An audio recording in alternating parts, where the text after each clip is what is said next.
प्रदेश की 4 राज्यसभा सीटों के चुनाव होने हैं और ऐसे में कांग्रेस की बाड़ाबंदी उदयपुर की ताज अरावली होटल में है। बाड़ाबंदी से बाहर आए प्रताप सिंह खाचरियावास ने मीडिया से बातचीत करते हुए कहा कि कांग्रेस पार्टी तीनों राज्यसभा सीटों को जीतेगी। इस दौरान उन्होंने नेता प्रतिपक्ष गुलाब चंद कटारिया और भाजपा प्रदेश अध्यक्ष सतीश पूनिया पर जुबानी हमला बोला है। राजस्थान के नेता प्रतिपक्ष गुलाब चंद कटारिया ने एक बयान दिया जिसमें उन्होंने कहा कि कांग्रेस और बीजेपी एमएलए हमारे संपर्क में हैं। इस बयान पर खाचरियावास ने निशाना साधते हुए कहा कि कटारिया वरिष्ठ नेता हैं और उन्हें इस तरह की झूठी बातें नहीं बोलनी चाहिए जो मेवाड़ की धरती से आते हैं और यह आन बान शान की धरती है। खाचरियावास पूनिया को भी घेरने से नहीं चुके।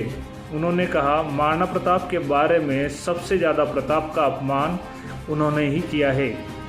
कटारिया जी जैसा वरिष्ठ आदमी भी अब झूठ बोलने में आगे बढ़ रहा है तो इससे ज़्यादा पाप क्या हो सकता है, आप ये बताओ। कटारिया जी तो मेवाड़ की धरती से आते हैं, ये तो आन बान और शान की धरती है। उनके मुंह से इस तरह से झूठ बोलना अच्छा नहीं लगता, क्योंकि मुख्यमंत्री अशोक गहलोत जी खुद इस सारे चुनाव को देख रहे हैं। वो खुद सदन के भी नेता हैं, मुख्यमंत्री हैं, और जिस तरह की भाषा बीजेपी बोल रही है, बीजेपी चारों खाने चित है इस चुनाव में। बीजेपी के पास बहुमत नहीं है और बीजेपी की स्थिति बहुत कमज़ोर है।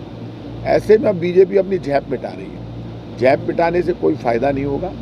ये चुनाव बीजेपी हार चुकी है। बीजेपी ने जो उम्मीदवार खड़ा किया है उससे बीजेपी की पूरी देश में साख खराब होगी।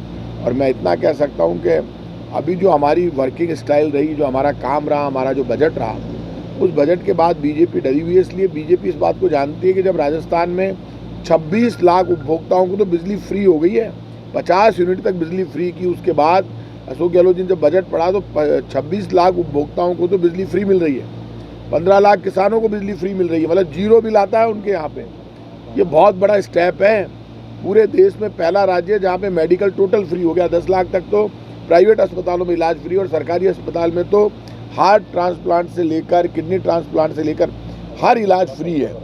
ऐसा कौन सा काम है जिसमें कि आपको पता, उड़ान योजना में महिलाओं के लिए पहला स्टेट बना जिसने पैड फ्री कर दिए।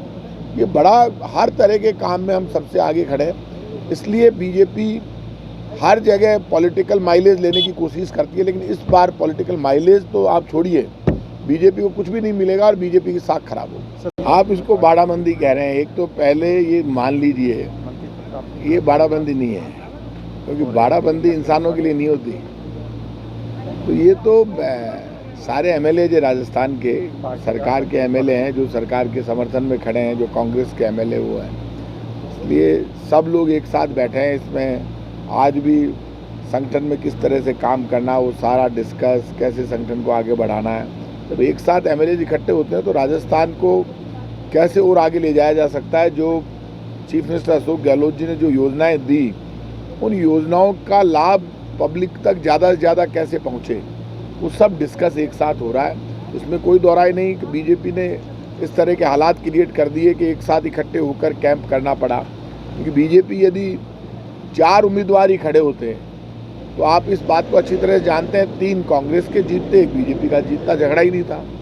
लेकिन बीजेपी ने खुद ने एक उम्मीदवार एक्स्ट्रा खड़ा करके बिना वोट के, और ये इसको बहुत ज़्यादा टफ बनाने की कोशिश की। लेकिन अब कुछ भी टफ रहेगा नहीं, बीजेपी की पोल खुल जाएगी। बीजेपी की आदत रही है हमेशा पूरे देश में सनसनी पैदा करने के लिए, केंद्र सरकार की फेल्यूर से ध्यान हटाने के लिए इस तरह के स्टेप उठाती है।